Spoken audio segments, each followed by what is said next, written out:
Hello everyone, NEET 2024 ने एक चीज बहुत क्लियरली प्रूव कर दिया है। अगर आप सारी चीजों को हटा भी देते हो, पेपर लीक सबको हटा दो, ग्रेस मार्किंग को हटा दो, फिर भी आप एक चीज को डिनाई नहीं कर सकते कि कॉम्पिटिटिव नेचर इस साल बहुत ज्यादा बढ़ गया है। जो रैंक इन्फ्लेशन है वो अगर आप ये सारे फैक्टर्स को हटा भी दोगे तो पिछले साल से पक्का ज्यादा हो गया। हम already just after NEET exam भी कह रहे थे कि कट ऑफ जो है वो 640 के आसपास जा सकता है। अब वो बात अलग है कि इस साल कुछ ज्यादा ही रैंक इन्फ्लेशन हो गया, बहुत सारी चीजें आ गई, बट सब चीज़ों को हटा के भी आप एक चीज़ को डिनाई नहीं कर सकते कि अब आपको बहुत ज़्यादा मेहनत करनी पड़ेगी, बहुत ज़्यादा हाई स्कोर्स को जो है टारगेट करना है। तो मैं एक सीरीज स्टार्ट कर रहा हूँ, अभी बायो करूंगा, आगे चल के फिजिक्स और केमिस्ट्री के लिए बताऊंगा। बायो में 360 ऑन 360 परफेक्ट स्कोर को टारगेट करेंगे और उस चीज़ के लिए फुल अपने एफर्ट्स डालेंगे, पक्का जो है ये स्कोर को अचीव कर सकूँ। मैं पूरी स्ट्रैटेजी बताऊंगा। तो चलिए यार बिना टाइम वेस्ट के इसको स्टार्ट करते हैं। सबसे पहले हमें क्या करना है, सबसे पहले हमें आना है कि अगर हमें टारगेट 360 करना है तो हमें क्या करना है, पहले अच्छे रिसोर्सेज सिलेक्ट करने हैं। ये नहीं कि कुछ भी पढ़ रहे हैं, कुछ भी इधर उधर की फालतू चीजें कर रहे हैं। तो चलो यार, रिसोर्सेज में अगर मैं आपको बताऊं तो नंबर 1 प्रायोरिटी डेफिनेटली एनसीईआरटी होगी यहाँ पे।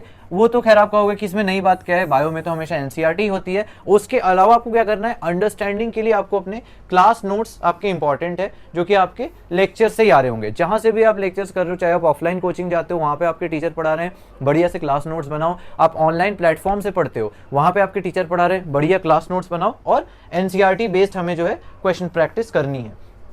इसके अलावा क्वेश्चन प्रैक्टिस आपको जो है एनसीईआरटी बेस्ड, ये आपको मोस्टली आपके डीपीपी में मिल जाएगी, यानी आपके कोचिंग मॉड्यूल में मिल जाएगी। या फिर अगर आप कोई बुक खरीदते हैं तो आप बुक वगैरह भी बिल्कुल एनसीईआरटी बेस्ड, एनसीईआरटी ओरिएंटेड ही आपको लेना है। इसके अलावा टारगेट 360 स्पेशल के लिए हम एक्स्ट्रा चीज और क्या कर सकते हैं, तो थोड़े बहुत मॉड्यूल में जो भी एक्स्ट्रा चीज है या थोड़े इंपॉर्टेंट क्वेश्चन फ्रॉम मॉड्यूल्स जो है वो आप कर सकते हो। अब आप कहोगे कि यार इसका क्या सेंस है, तो डेफिनेटली सेंस है यार। इस बार भी बायो में आपने देखा होगा जो वो पैलियोजोइक सीनोजोइक वाला जो क्वेश्चन था वो थोड़ा बाहर से था। तो एक आध क्वेश्चन, वो एक दो क्वेश्चन आपको परफेक्ट 360 स्कोर करना है, आपको बाकी स्टूडेंट से अलग करना है, बहुत मेहनत करनी होगी। चैप्टर सिलेबस भी जो अब रिड्यूस हो चुका है, तो एटलीस्ट थोड़ा सा मैं कह रहा हूँ 2-3% एक्स्ट्रा आप मॉड्यूल से पढ़ सकते हो, जो इंपॉर्टेंट इन्फॉर्मेशन होती है जो टीचर्स आपको बता रहे हैं। तो बस वो थोड़ा ये 2% ही है, तो ये 2% एक्स्ट्रा पार्ट भी आप जो है पढ़ सकते हो, ताकि आप वो जो 1-2 क्वेश्चन भी जो थोड़ा अगर आउट ऑफ एनसीईआरटी आ रहे हैं तो आप उसको भी सॉल्व कर सको। इसके बाद यार अब आ जाओ क्वेश्चन प्रैक्टिस पे। क्वेश्चन प्रैक्टिस पे हमें क्या क्या करना है, तो हमें क्या करना है, हम जैसे जैसे एनसीईआरटी के पेजेस पढ़ते हैं, लेट से हमें आज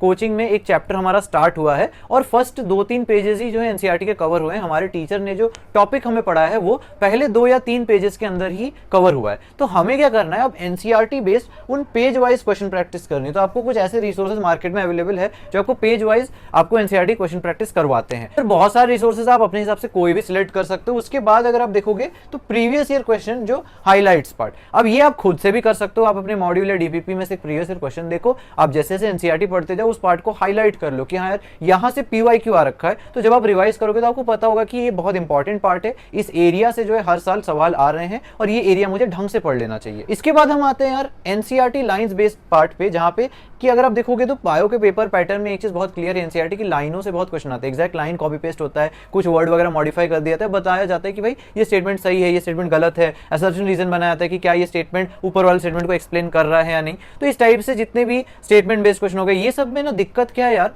कि कॉन्सेप्चुअल क्लैरिटी बहुत इंपॉर्टेंट है, कि आपको एनसीईआरटी में जो लाइनें लिखे आपको उसका मतलब पता हो और साथ ही साथ आपको वो लाइनें भी याद हो। तो अगर आप क्विक रिवीजन करना चाहते हैं, और साथ ही साथ जो मोस्ट इंपॉर्टेंट दिक्कत होती है कि स्टूडेंट को ना दिमाग में चीजें याद नहीं रहती कि यार बायो की एक एक लाइन कैसे कोई याद कर सकता है, बायो में एक एक कॉन्सेप्ट कोई कैसे याद रख सकता है। तो याद करना है, क्विक रिवीजन करना है, इसके लिए बहुत बढ़िया टूल है फ्लैश कार्ड्स। फ्लैश कार्ड्स एक यूनिक कॉन्सेप्ट है। जैसे यहाँ पे अगर आप मेरे पास देखोगे तो बायो के फ्लैश कार्ड्स है, बायो के फ्लैश कार्ड्स में यहाँ पे 11th और 12th दोनों के अलग अलग हैं, और साथ ही फिजिक्स और केमिस्ट्री के भी हैं। तो ये अगर आप देखोगे तो मेरे पास फिजिक्स के फ्लैश कार्ड है और यहाँ पे केमिस्ट्री के भी है। मैं आपको थोड़े बायो के फ्लैश कार्ड्स दिखाता हूँ। तो इन फ्लैश कार्ड्स की खास बात क्या है यार, जो भी फैक्ट्स हो गए, फिगर्स हो गए, कहीं पे कोई डायग्राम हो गया, वो चीज जो है आपको ये क्विक रिवीजन फॉर्मेट के थ्रू ऐसे कार्ड्स के फॉर्मेट में आपको जो है ये याद करवा देता है। ठीक है, तो जैसे कि कोई डायग्राम है या फिर कोई मैच द फॉलोइंग टाइप जैसे कोई चीज होती है, जहां पे कोई टेबल है, कोई चार्ट है, जो चीज आपको याद करनी है, तो इस टाइप से अगर आप देखोगे तो यहाँ पे सारी चीजें जो है, जैसे यहाँ पे जूलॉजी वाला पार्ट है, तो आप एक ही जो कार्ड है उसको एक कार्ड पढ़ के आप एक एक टॉपिक की जो है क्विक रिवीजन कर रहे होंगे। और सिर्फ बायो ही नहीं यार, फिजिक्स और केमिस्ट्री में भी खास बात, जो जितने भी फॉर्मूले होते हैं, फिजिक्स के जितने भी फॉर्मूले हो गए, तो इसमें 1 या 2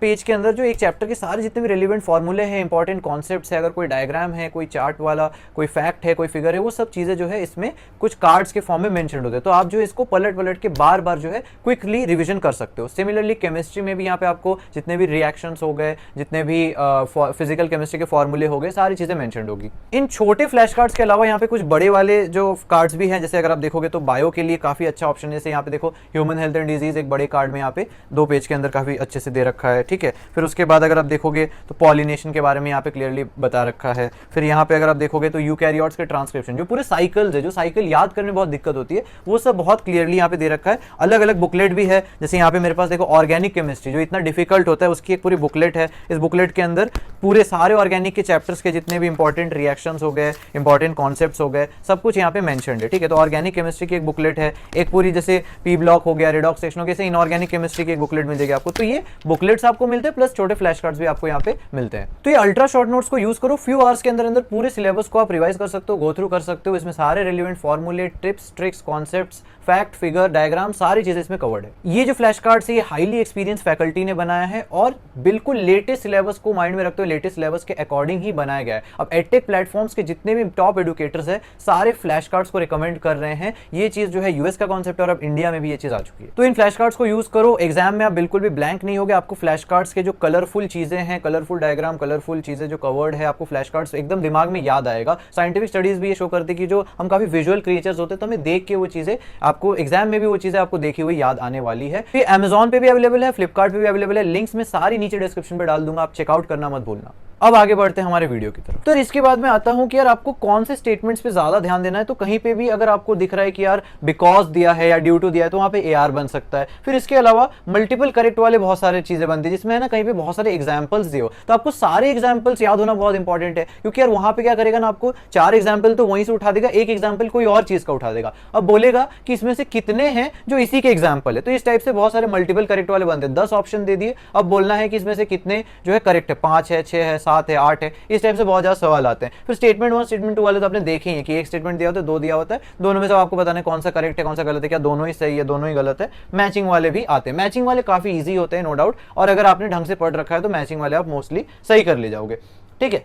अब मैं आता हूं कि हम और क्या क्या चीजें कर सकते हैं, हमें रिवीजन कैसे करना है, जो कि बहुत इंपॉर्टेंट है, किस फ्रीक्वेंसी में रिवीजन करना है और मॉक टेस्ट के लिए क्या हमारी अप्रोच होनी चाहिए। तो सबसे पहला पार्ट है यार कि कहीं पे भी डायग्राम आए, है ना, तो डायग्राम को आपको स्पेशली पढ़ना है। डायग्राम के नीचे जो पार्ट लिखा हुआ है उस चीज को भी ढंग से पढ़ना है, डायग्राम की लेवलिंग सारी पढ़नी है। फिर कहीं पे भी कोई चार्ट आता है, अगर आता है तो बहुत बढ़िया, एनसीईआरटी के अंदर दिया हुआ है बहुत बढ़िया, नहीं भी आता है तो कोई चीज कई बार ना पैराग्राफ में पूरा प्रोसेस लिखा होता है, अब उसकी जो है फ्लो चार्ट बना सकते हो कि यार ये जो प्रोसेस जो मुझे नोट में लिखा गया है मैं इसकी एक फ्लो चार्ट बना लूं कि पहले स्टेप में ये हुआ, दूसरे स्टेप में ये हुआ। ये चीज जो है मोस्टली टीचर्स करते हैं, इसीलिए मैंने सबसे पहली वाली स्लाइड में मैंने आपको बताया था कि क्लास के नोट्स भी जो है बनाना बहुत इंपॉर्टेंट है। मैक्सिमम टीचर्स क्या करते हैं, एनसीईआरटी में जो टेक्स्ट में लिखी हुई है उसको वो या तो फ्लो चार्ट में कन्वर्ट कर देते हैं या फिर इजी छोटे छोटे पॉइंट्स में जो है कन्वर्ट कर देते हैं, तो वो पॉइंट्स आपको बहुत ज्यादा याद करने में हेल्पफुल होने वाला है। इसके अलावा टेबल्स बहुत इंपॉर्टेंट है, जैसे आपने देखा है सेकेंडरी मेटाबोलाइट वाला जो टेबल है वो हर साल जो है बायो में आ जाता है, बायोमोलिक्यूल से, उसमें से ही क्वेश्चन आ जाते हैं। फिर फ्लैश कार्ड्स एक ऑप्शन जैसे मैंने अभी जस्ट बताया था थोड़ी देर पहले। इसके अलावा शॉर्ट नोट्स आप जो है आपके क्लास नोट्स में से या फिर से खुद के शॉर्ट नोट्स भी बना सकते हो। लेट्स से मैंने क्लास नोट्स बना लिए अपने क्लास में, उसके बाद मैं रूम पे आके मैंने एनसीईआरटी पढ़ी, उसके बाद मैंने सोचा कि यार एनसीईआरटी पढ़ लिया बट क्लास नोट्स में बहुत ज्यादा कंटेंट दिया है, मुझे इतना सारा नहीं चाहिए, तो मैंने क्या किया, क्लास नोट्स में से भी जो इंपॉर्टेंट चीजें थी वो मैंने एनसीईआरटी के साइड में लिख लिया। ये चीज मैं खुद करता था, ये आप आराम से कर सकते हो। जैसे कि मान लेते हैं ये हमारा एनसीईआरटी है, एनसीईआरटी के साइड में आपने देखा होगा कि यहाँ पे अगर टेक्स्ट है तो यहाँ पे एक बहुत बड़ा ब्लैंक स्पेस बचता है, तो ये जो साइड वाला ब्लैंक स्पेस है, ये जो साइड वाला ब्लैंक स्पेस है, इसको हमें ढंग से यूज में लेना है, इसको मैं शॉर्ट नोट्स की तरह यूज कर सकता हूं। और यहाँ पे मैं क्या करूंगा, मेरे क्लास नोट्स में से इंपॉर्टेंट चीज है या फिर मेरे मॉड्यूल में से अगर एक आध पॉइंट मुझे इंपॉर्टेंट लग रहा है वो मैं यहाँ पे साइड में नोट कर दूंगा, तो मेरे को एक ही रिसोर्स जो है रिविजन के टाइम पे पढ़ना पड़ेगा, ठीक है।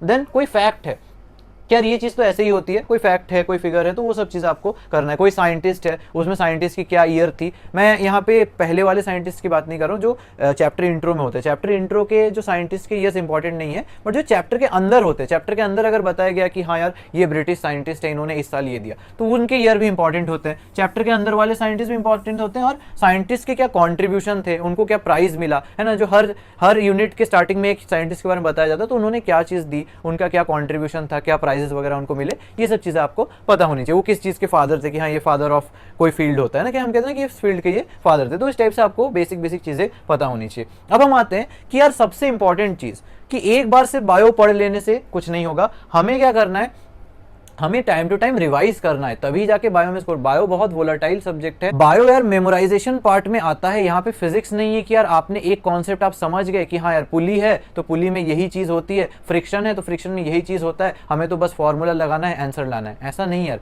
बायो में आपको फैक्ट्स है, बायो में बहुत सारे फिगर्स है, बायो में कुछ कुछ कॉन्सेप्ट है जो इजीली आप भूल सकते हो, इजीली आप जो है उसमें कंफ्यूज हो सकते हो, इजीली आप एनसीईआरटी की लाइनों में आपको यहाँ पे ऊपर नीचे हो सकता है। तो इस वजह से आपको बहुत तगड़ी रिवीजन फ्रीक्वेंसी रखनी पड़ेगी। रिवीजन फ्रीक्वेंसी मैं क्या रिकमेंड करता हूँ यार, एवरी 3 मंथ्स। अब आप कहोगे कि यार एवरी 3 मंथ क्या, कि मतलब हम क्या हर 3 महीने में बायो पढ़े, ऐसा नहीं यार। मैं यहाँ पे ये बोलना चाह रहा हूँ कि आज अगर मेरा एक चैप्टर कंप्लीट हुआ है, लेट से आज मेरा सेल वाला जो है पूरा यूनिट कंप्लीट हुआ है, सेल बायो मेरा कंप्लीट हो चुका है, सेल वाला भी चैप्टर हो गया और वो ग्रोथ डिवीजन वाला जो सेल डिवीजन वाला है वो भी हो गया, तो 2 चैप्टर मेरे कंप्लीट हो गए। अब मुझे क्या करना है, अगले 3 महीने के अंदर अंदर मुझे एक और बार जो है वो चैप्टर को पढ़ लेना ही है। अब आई नो ये थोड़ा क्लास के साथ मैनेज करना डिफिकल्ट होता है, लेकिन इसके लिए मैंने बहुत सारे वीडियोस बना रखे हैं। मैंने टाइम टेबल वीडियोस में हमेशा बोला है कि आपको अपना टाइम को डिवाइड करना पड़ेगा। अगर आपको 6 घंटे सेल्फ स्टडी है, 2 घंटे आप करंट सिलेबस को दोगे, 2 घंटे आप पुराने सिलेबस को दोगे और फिर 2 घंटे आप या तो बैकलॉग को दोगे या फिर क्वेश्चन प्रैक्टिस को दोगे। तो इस टाइप से आपको टाइम डिवाइड करके पुराने जो चैप्टर्स आपने पढ़ रखे हैं वो भी आपको हर 3 महीने के अंदर अंदर जो है आपको जो है ये रिवीजन होना चाहिए। तो उसके लिए आप क्या कर सकते हो, आप चैप्टर्स के साइड में जो आपका इंडेक्स पेज होता है ना, चैप्टर के साइड में डेट लिख लो कि यार 22 जून को मैंने ये चैप्टर कंप्लीट कर दिया था, तो विद इन 3 मंथ्स मुझे अगला जो रीड है, अगली रीड या अगली रिवीजन इस चीज की करनी ही करनी है। तो अगली रीड या अगली रिवीजन से पहले आप क्या करोगे, उस चीज को करने के बाद फिर वो 22 जून के बाद आप उसमें डेट लिखो कि हाँ यार जून हो गया, अब जुलाई अगस्त सितंबर, 22 सितंबर को मैंने ये चीज फिर से रिवाइज कर ली। मैं यहाँ पे ये नहीं कह रहा कि एग्जैक्ट 3 महीने में करो, उससे पहले कर पाते हो बहुत बढ़िया, उससे थोड़ा लेट हो जाता है तो उस चीज को एडजस्ट कर लेना अगले साइकिल के साथ। तो इससे क्या होगा ना, टोटल जब आपका जो है पूरा सिलेबस कंप्लीट हो जाएगा तब आप एटलीस्ट आप देखना कि हर एक चैप्टर को आप एटलीस्ट 8-9 बार ढंग से पढ़ चुके हो। और फाइनल रिवीजन के टाइम पे तो ऑब्वियसली हर बंदा 2 या 3 बार रिवीजन करता ही है। फाइनल रिवीजन जब हो रहा होता है, जब हम लोग मॉक टेस्ट दे रहे होते हैं, जब हमारा कंप्लीट सिलेबस हो चुका होता है, उस टाइम पे लोग 3-4 रिवीजन तो पूरे सिलेबस की करते ही हैं।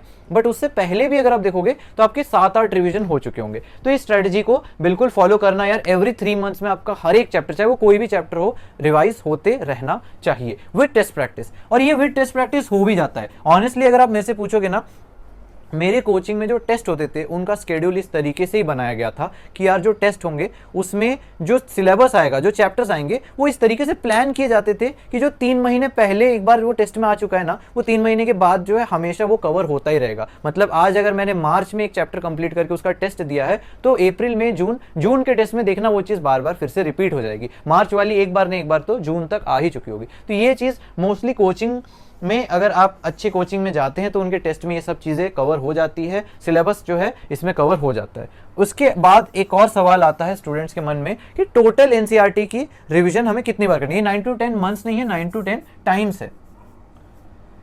कि यार कहते हैं कि मिनिमम आप बता दो कि हाँ इतने टाइम्स तो हमें करनी ही करनी है, तो ऐसा कोई मिनिमम नहीं है। बट हाँ 9 to 10 टाइम्स अगर आप टोटल रिवीजन कर पा रहे हो एनसीईआरटी की, यानी कि टोटल 9 से 10 बार पूरे आपके 2 साल की जर्नी में, या फिर अगर 1 साल है तो थोड़ा कम मान लो, 6 बार मान लो, 5 से 6 बार अगर आप रिवाइज कर पाते हो 1 साल के अंदर अंदर, और 2 साल के अंदर अंदर अगर आप 9 से 10 बार कर पाते हो तो बहुत बढ़िया है। वो एक आइडियल नंबर ऑफ रिविजन हो गया। ठीक है, इसके बाद में आता हूँ कि यार पर डे हमें एवरेज टाइम कितना देना है। तो per day average time obviously यार डिपेंडिंग ऑन सिलेबस कह लो या फिर डिपेंडिंग ऑन मार्क्स वेटेज कह लो, 360 मार्क्स आउट ऑफ 720 आपके बायो में ही है। तो इस वजह से आपको no doubt average on an average 2 से 2.5 घंटे देनी। अब ये एवरेज है यार, इसका मतलब ये नहीं कि रोज आपको बायो पढ़ना ही है 2 घंटे। किसी दिन अगर आपने, आज मैंने सिर्फ फिजिक्स और केमिस्ट्री किया तो कल मैं क्या करूंगा, बायो थोड़ा ज्यादा पढ़ूंगा, 3 घंटे पढ़ूंगा बायो। फिर अगले दिन मैं अगर फिर से फिजिक्स और केमिस्ट्री कर रहा हूं तो फिर उसके अगले दिन मुझे बायो फिर से ज्यादा करना पड़ेगा, 3 या 4 घंटे करने पड़ेंगे। फिर उसके अगले दिन मैं फिर से बायो कर लूंगा। तो इस टाइप से आपको डेली एवरेज आपका 2 से 2.5 घंटे निकलना चाहिए। इसका मतलब ये नहीं, ये एवरेज है, इसका मतलब ये नहीं कि आपको रोज बायो पढ़नी है। रोज आप कुछ और सब्जेक्ट भी पढ़ सकते हो, किसी दिन फिजिक्स और केमिस्ट्री पढ़ सकते हो, किसी दिन सिर्फ फिजिक्स भी पढ़ सकते हो, वो आप पे है। लेकिन एवरेज आपका निकल के आना चाहिए पर डे का 2 से 2.5 घंटे। सर होपफुली आपको ये वीडियो क्लियर हो गया होगा, आपको बायो की स्ट्रेटजी के बारे में आइडिया लग गया होगा। वीडियो को लाइक करना मत भूलना, अपने फ्रेंड्स के साथ शेयर करना मत भूलना, चैनल को सब्सक्राइब करना मत भूलना। मिलते हैं अगले वीडियो में, तब तक के लिए।